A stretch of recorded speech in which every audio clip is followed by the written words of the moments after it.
ایک انداز یہ ہوتا ہے بس ہم ہی ٹھیک ہیں، باقی سب کوئی ان کی کوئی بنیاد نہیں، کوئی حقیقت نہیں۔ آپ کو جہاں پر بھی جو حق نظر آئے اس کو تسلیم کیجئے، جہاں خیر نظر آئے اس کو مانیے، تاکہ لوگوں پر یہ اثر قائم ہو کہ ان کے اندر تعلی نہیں ہے، تکبر نہیں ہے، یہ بس ہم چما دیگرے نہیں، یہ انداز ان کا نہیں ہے کہ ہم ہی ہم اور کوئی نہ ہو، بلکہ یہ حق جہاں بھی پایا جاتا ہے اس کو مانتے ہیں۔ صحیح بات جب سامنے رکھی جائے فوراً تسلیم کرتے ہیں، حقیقت جب آئے لپٹ کر قبول کرتے ہیں، جیسے کہ حضور نے فرمایا الحکمت ضالۃ المومن هو احق بها حیث وجدها، حکمت اور دانائی کی بات تو مومن کی گویا کہ گمشدہ متاع ہے کہ وہ سب سے بڑھ کر حقدار ہے اس کا جہاں بھی پائے۔ سچی بات جہاں ملے گی وہ ہماری جاگیر ہے، حقیقت جہاں ہے وہ ہماری میراث ہے، دانائی جہاں سے بھی ملے وہ ہماری گمشدہ متاع ہے۔ یہ انداز ہونا چاہیے کہ یہ حق کے ماننے والے ہیں، یہ کسی جماعتی عصبیت میں مبتلا نہیں ہو گئے کہ اپنے بزرگ تو بہت بڑے اور دوسروں کے بزرگ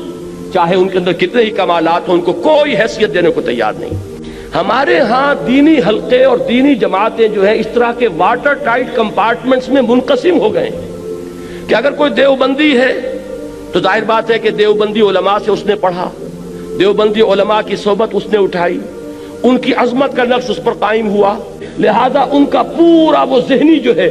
وہ انحصار ہو جاتا ایک حلقے کے اندر۔ دوسرے حلقے میں کوئی عظمت ہے تو انہیں نظر ہی نہیں آئے گی، وہاں اگر کوئی علم کی بلندی ہے تو وہ اس سے واقف ہی نہیں، کوئی اونچی شخصیتیں گزری ہیں انہیں پتہ ہی نہیں۔ اب وہ بریلوی ہیں، کوئی خیر آبادی ہیں، کوئی بدایونی ہیں، کوئی فرنگی محلی ہیں، کوئی اہل حدیث ہیں، اب یہ مختلف طبقات ہمارے یہاں ہیں۔ اب اس کا جو ہے اس کو جب تک آپ توڑیں گے نہیں دین کا غلبہ نہیں ہو سکتا۔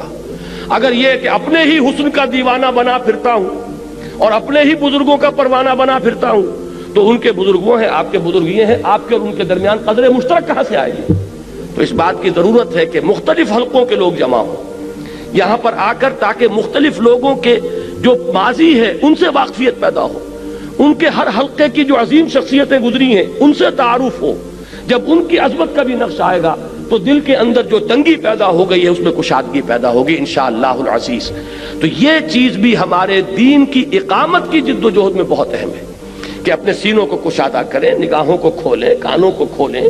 صرف یہ نہیں کہ بس کسی ایک ہی گھڑے کی مچھلی اور کسی ایک ہی کنویں کے میڈک بنے ہوئے ہیں، بلکہ چاہیے کہ دوسرے حلقوں کو دیکھیں،